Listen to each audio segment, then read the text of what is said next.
লাইলাতুল কদর বা শক্তির রাত ইসলাম ধর্মে প্রচলিত বিশ্বাস, বরকতময় এ রাতে পৃথিবীর বুকে প্রথমবার নাজিল হয় পবিত্র কুরআন, যেখানে বলা আছে 1000 মাসের চেয়ে উত্তম এই একটি রাত। যথাযথ ধর্মীয় ভাবগাম্ভীর্যের সাথে চলতি বছর লাইলাতুল কদর পালিত হল বৃহস্পতিবার রাতে।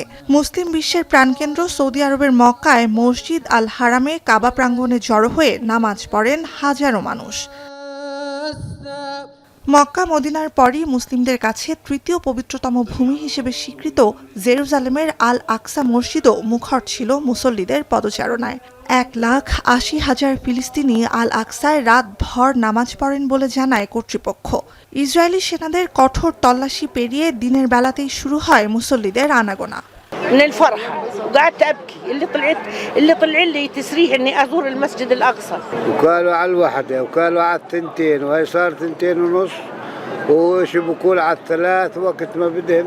পবিত্র এ রাতেই যুক্তরাষ্ট্রের মুসলিম সম্প্রদায়ের সাথে ইফতার ও নৈশভোজ সারেন মার্কিন president Donald Trump.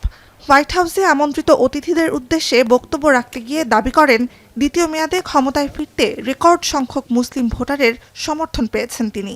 Special thanks to the hundreds of thousands of Muslim Americans who supported us in record numbers in the 2024 presidential election. It was incredible.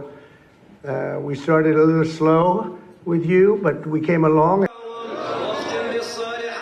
শবে কদরের সঠিক তারিখ জানা যায় না, তবে ধারণা করা হয় ইসলামিক বর্ষপঞ্জির নবম মাস রমজানের শেষ 10 দিনের বেজোড় রাতগুলোর যে কোনো এক রাতে শুরু হয় কুরআনের বাণী নাজিল হওয়া।